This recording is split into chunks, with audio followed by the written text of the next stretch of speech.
everyone, welcome back to my channel. It's me again, Sheena, and today I'm going to talk about Preplay. Maybe some of you have already heard about this company, but for those who haven't yet, this video is for you. So if you're looking for an online ESL teaching job with flexible hours and the ability to work from home, you might want to check this out. I'll be sharing what Preply is, how it works, and how to apply. Okay, so make sure to like this video, subscribe, and stay tuned for more ESL job updates and helpful usapan kung paano mag-apply sa Preply. So, of course, kilalanin muna natin si Preply. Okay, Preply is an online learning platform that connects students from all over the world with tutors who can teach languages, school subjects, and even professional skills. But most people know Preply for language tutoring, especially English teaching. So, as a tutor on Preply, you create your own profile, you can set your own hourly rate, and the students will book lessons with you directly. So it's a marketplace style platform, meaning or which means you don't need to go through a traditional hiring process. So meaning sa pre-play, no demo, no interview, and no experience needed. Okay, so now how to apply. Okay, now let's talk about how or how to apply and what are the hiring process of Preplay. Okay, in Preplay, the first step is you have to sign up. You have to create your tutor profile.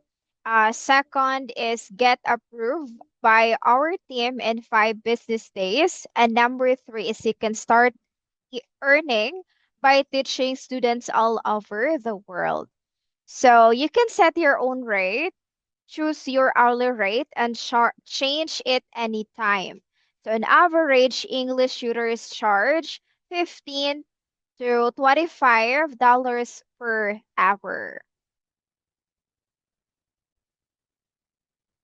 Yeah, so that would be in Philippine peso. That would be 800 to 1,000 plus. Okay, the 15 and $25, that would be 846 or 800 plus to 1,000 in Philippine peso. Okay, so another is you have teach anytime and anywhere. So you can decide when and how many hours you want to teach. No minimum time commitment or fixed schedule. So be your own boss. Again, wala silang nire-require kung ilang oras ka magtuturo. No, as long as you can teach, as long as kaya mo magturo ng buong araw, then go. Okay, another is grow professionally. So you can attend professional development webinars and get tips to upgrade your skills. So you'll get all the help you need from their team. Okay, so now let's talk about the frequently asked question. So question number one is what kind of tutors does Preply look for? So no specific certification or teaching experience is required. So we welcome tutors who, number one, enjoy sharing knowledge and making a difference in students' lives. Another thing is have outstanding communication skills and also willing to provide a personalized learning experience to international students. So the second question is, what subject can I teach? So they have over 100 subjects on Preplay. So that will include languages, school and university subjects, hobbies, and art. Okay, another question is, how do I become an online tutor at Replay? So number one, you have sa pag sign up mo pa lang, you have to provide some basic information about yourself. Of course, you're going to submit the ang tawag dito, profile or photo. Okay, upload your headshot photo and then describe your strength as a tutor. Record a short video introduction that's up to 2 minutes long. You can choose your availability to teach and okay, so every numbers, like for example, that provide some basic information about yourself, about the profile photo that you're going to upload or to submit. So you'll see tips and example of each step of the registration process to help you create a great tutor profile. So when you complete registration, so their tutor success team will review the profile or your profile within 5 business days. So once your profile is approved, students from around the world will see it on Preplay and will be able to book lessons with you. Okay, so another question is, how can I get my profile approved quickly? Okay, they said sometimes we don't approve tutor profiles at the first attempt because the profile photo, video, or description doesn't meet our requirements. So make sure sa mga mag-a-apply, so make sure you use a real photo of yourself. Yeah, take the time to record a short video. You're going to describe your strengths as a tutor in the description. And a surefire way to get approved is to follow the tips given at each step of the registration process. And also, be sure to avoid mentioning any contact details, lesson prices, or misleading information in your profile description and video. So we'll ask you to remove this information, which will slow down the approval process. So again, if you want to approve na mas madali kang ma-approve nila, so avoid mentioning any contact details. Okay, the lesson prices or the misleading information in your profile description and the video. Okay, so another question is, why should I teach on Preplay? Okay, because it's easy and flexible. So if you teach with Preplay, you, number one, earn by sharing what you know, get a steady stream of new students looking to learn online. You can manage your lessons and connect with students easily. Teach whenever and wherever you want. Use safe payment methods. Okay, so PayPal, Payoneer, Skrill, or TransferWise. Get support from our friendly team through professional development webinars, live chat, and email. You can also join a community of expert tutors who are always there for you and more to come. So we're constantly improving the platform and teaching tools for our tutors based on their needs. Now, another question is, what computer equipment do I need to teach on Preplay? So, of course, you will need a laptop or a desktop computer. And then, of course, a stable internet connection, webcam, and a microphone for conducting lessons in the Preply with Preply virtual classroom. And okay, another question. Is it free to create a tutor profile on Preply? Yes. Okay, the answer is yes, it's free to create a tutor profile, get exposure to students, and use Preply's tools and materials. We only charge a commission for the lessons that you have taught, and then the commission for a trial lesson with your students is 100%. Meaning, yung demo, when you have a trial class with a student, meaning, walang mapupunta sa'yo, which is free.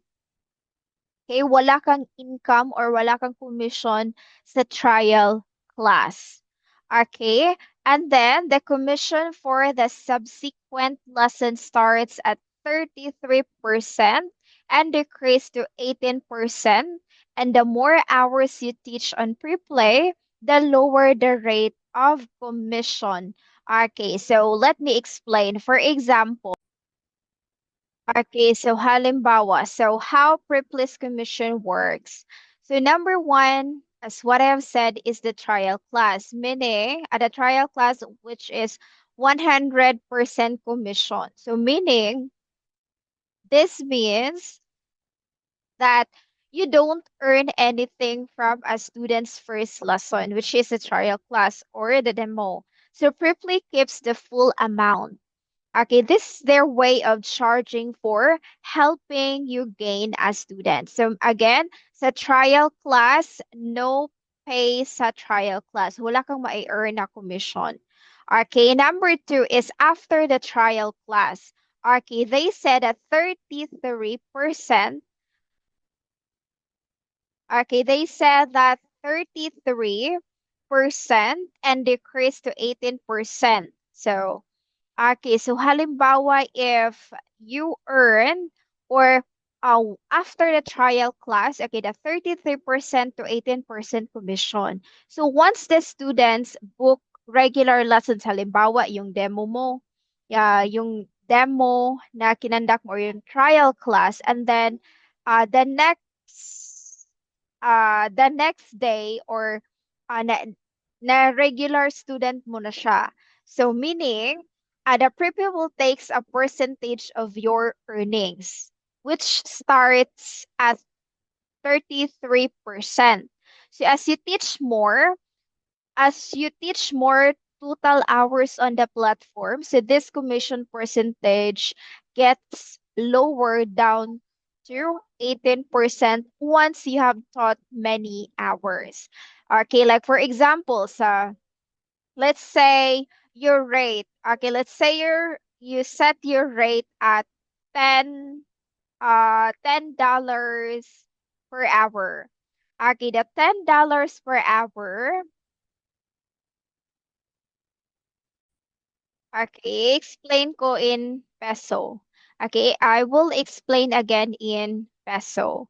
So, okay, halimbawa sa trial lesson, so 100% commission. So again, the students pays $10, which is 563 or 500 plus in peso. And then, um, as what I have said, na wala kang mai-earn. So the pre-play platform will keeps all the commission, which is the $10 or 500 plus in peso. So number two is the first paid lesson, which is 33% commission. So halimbawa, ang yung rate mo is $10. So in peso, that's 500 plus. So halimbawa si student nag-pay sa'yo ng 500 plus or $10. So si Preplay, kinikip niya or kinukuha niya yung 33%. So which is 186. Let's say 563 yung um $10. Let's say 563.50. So the Preplay will keeps 33%. So which is 186. So the 33% dollar, that is 186 in peso. So you earn, ang makukuha mo doon is 377.50 if ang rate mo is $10. So you will earn 377.50. Kasi kukunin ni Replay platform ang 33%, which is 186 in peso. Okay, another is the number three is a mid-tier tutor, which is a 25% commission. Okay, halimbawa, sa student tagpay sa'yo ng $10 because your rate, halimbawa, yung rate na sinet mo is $10, which is 563.50 in peso. So sa Preplay naman, kinikip niya yung 25%, which is 140.90 in peso. So, how much ang mai-earn mo? How much ang mapupunta sa'yo? So, ang mapupunta sa'yo is 422.60. Okay, so another thing, number four, experienced tutor. So like 18% commission. So student tagpay sa'yo ng $10. Okay, and then the Priplo will keep 18%, which is 100 plus in peso. And then you will earn 400 plus in peso. Okay, so halimbawa, let's compute with that time. Okay, so they said here that as you teach more, where is it? Okay, the more hours you teach on per play, the lower the rate of commission. So halimbawa is as you teach more, okay. So sa 500 plus sa $10, like your hourly rate mo which is 500 so times 10. Okay, times 10. So your net earnings gradually increase from 0 up to 462 per lesson.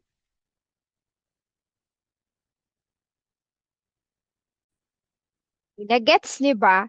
Okay, another. Halimbawa, okay, the total hours that you taught, okay, that's like 0 to 20 hours. So that the rate is 30%. Okay, the commission rate, which is kukunin ng pre-play platform sa'yo. Okay, the 33% of your rate. Okay, if 21 naman, 21 to 50 hours, yung kukunin naman ni Preply sa'yo is 28% of your rate. And then the 51 to 200 hours na nagturo ka, okay, kukunin ni, ang commission na kukunin ni Preplay is 25%. And then if nakapagturo ka na 201 to 400 hours, that 22% na commission ang kukunin niya. If nakapag, like for example, naka 401 plus hours ka, so that's the time na maglo-lower ang commission na kukunin ng pre-play sa'yo, which is 18% na lang. Okay, so halimbawa, let's say you teach 10 hours per week. Okay, let's say you teach 10 hours per week. So yung per hour mo is 500 plus, which is $10. Okay, again, you can set your own rate. This is just an example. Okay, let's say yung rate mo na sinet is $10. So, nakapagturo ka ng 10 hours per week. So, 563. Okay, 563 which is $10, okay, per hour.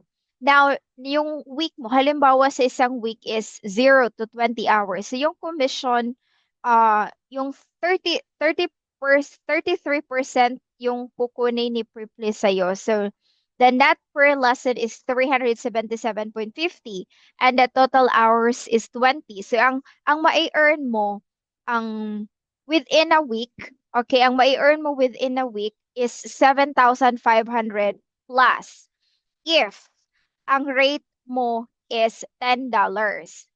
Okay, so which is not bad. Okay, and which is not bad talaga. Di kagaya ng ibang company, 'di ba? So it's good. It's not bad.